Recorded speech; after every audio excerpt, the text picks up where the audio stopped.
Welcome to Module 5, and in this module, we'll be talking about violence against women and sexual violence against women during times of war, as well as touch on women involved with terrorism. This is, as you can imagine, going to be a difficult topic, and we will really try to keep focused on. It's such a powerful topic and emotional topic, but we'll keep this framed within a human rights lens, and we'll also really look at those socio-ecological factors that impact and influence violence against women. I want to spend some time really digging into the international response about violence against women, especially on the topic of rape and sexual assault of women during times of war. So we'll look at the current UN resolutions as well as the criticism by many human rights activists that the UN is inactive. So with that, and of course to close the module, we want to look at the positive. We want to look at the resolutions that have been passed, as well as countries and campaigns and programs that have been successful in reducing violence against women. So let's take a look at what you'll be learning this week. First, we're going to look at the etiology and contributing factors associated with various forms of gender-based violence. We're going to assess the global impact of rape, war, and trafficking on women and girls, also taking a look at terrorism. We're going to examine, or you will examine, 2 to 3 examples of grassroots and international efforts to address gender-based violence, and your discussion activity for this week is related to this. A topic we don't get to spend that much time on, but I think is of interest, and especially in terms of violence against women, we'll look at the debate of porn as an industry on contributing to violence against women and shaping societal views about gender-based violence. And this is timely in light of the popularity of novels such as 50 Shades of Grey and the recent or soon-to-be release of the movie. There's a reading for this week that might be of interest to you, showing an interesting impact on young girls and attitudes about violence who read those books or who have read those books. We're also going to look at UN policies that address violence against women. We'll look at some of the recent legislation, especially here in the United States, with looking at the Violence Against Women Act. And you'll have a chance to continue your efforts on your project. So let's get started. Gender-based violence is one of the most common but least visible or recognized forms of oppression against women around the world. And as many as 1 in 3 women has been beaten, coerced into sex acts, or abused in some other way, and often by someone she knows, according to the United Nations Population Fund. Some more statistics about violence against women, and some that stood out from the readings, are that 1 in 3 women worldwide, or about 35% of women, have experienced either intimate partner violence or non-partner sexual violence in their lifetime. And most of this violence is committed by an intimate partner, someone she knows. Another statistic is that 2/3 of all countries have outlawed violence against women. That, I think, is still a very sad statistic if you think about just how many countries comprise this planet, and that 2/3 of them only have outlawed violence against women. And even when there are laws in place, we know it doesn't mean that they're enforced.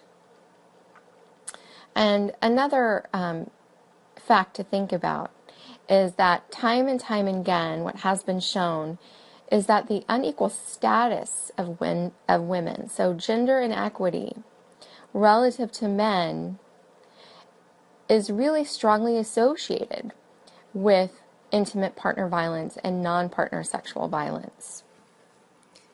So from a human rights standpoint, we have a lot more to do in terms of reducing this gender inequity. And when we reduce that, then we will see the violence against women and girls will decrease.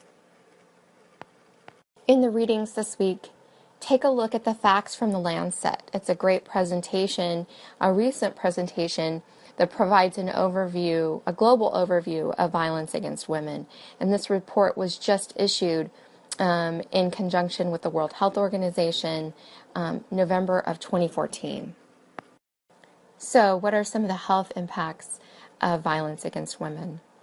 We know that women who experience violence are twice as likely to experience depression, and so it shouldn't be a surprise that they're also twice as likely to abuse drugs and alcohol.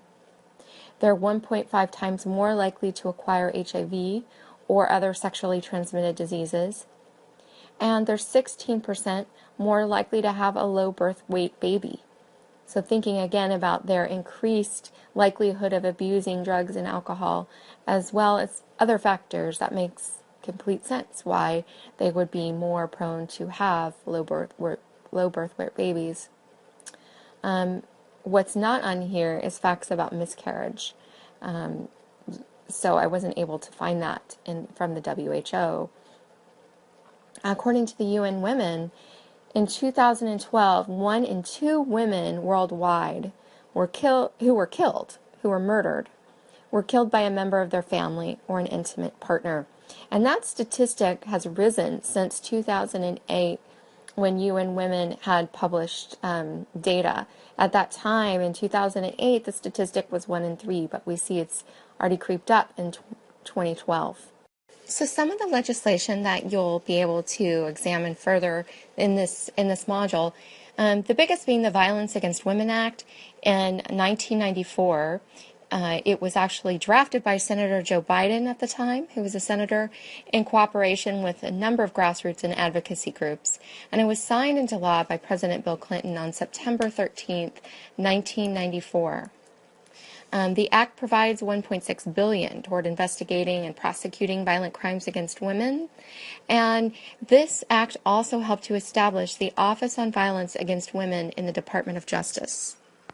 So on the international stage, there have been several UN resolutions, but even those that relate to this topic, you'll see started in 2000, which is, if you think about it, just ridiculous that it took that long for the United Nations to pass laws against things like rape in times of war or violence against women in general. So in the UN Resolution 1325 was one of the first resolutions that sought to address rape against women and included women in peacemaking efforts during times of rebuilding after conflict. UN Resolution 1820 was passed in 2008, and it recognized rape as a tactic of war that's a crime against humanity. It also requested basically that the UN provide protection for women and children, including refugee camps, and to invite, again, the women participate in all aspects of the peace process. And UN 1960, which passed in 2000, called for putting the names of perpetrators of rape crimes against women on the Council's agenda, even though that seems, it's a step, but not a very big step. It's short of calling for prosecution. But this is a step toward creating an establishment of monitoring and reporting and analysis of rape and crimes against and violence against women. But again, activists say that these are steps, but not enough from the UN to actually hold countries and individuals accountable for those acts. And this week we will cover the topic of human trafficking, and we'll have the executive director of a local nonprofit, Seattle Against Slavery, Mr. Robert Beiser, will be joining us to present a webinar on this topic. And you'll see here the date and time on the slide of when you can tune in for that. This will also be recorded for those of you who cannot make it.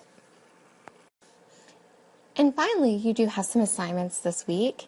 We will have a quiz, so you'll need to complete quiz 4 by the Sunday deadline. You'll also have an opportunity to dialogue with your team members and your discussion groups on this issue of uniting to end violence against women and local as well as global efforts by grassroots organizations and countries to reduce and hopefully one day eliminate all forms of violence against women. So quiz 4 and your discussion activity number 3. Remember that for your discussion activity, you'll want to post your initial response by Thursday night and respond to your peers by that following Monday. Strive this week when you post to not only provide just your own thoughts and ideas, but use the readings and other evidence to support your statements. As well as when you comment to your peers, think of it as a conversation. Think about what they've written. Is there something that you've read in the readings that would support that, what they're talking about, that they may not have thought of? Is there a resource that you could offer? Ask a question. So I think that we could strive to improve the peer feedback as well as jumping into the class a little bit more during those weeks of discussion so that we really can have an ongoing dialogue. Also remember that in Module 6 coming up, this will be the week that your film critique and response paper is due. So if you haven't watched a film yet, you will have time in Module 6 to do it. But if you want to get ahead, it might be good to watch the film sometime this week and then write the paper next week. There's also some helpful tips on writing as well as the rubric.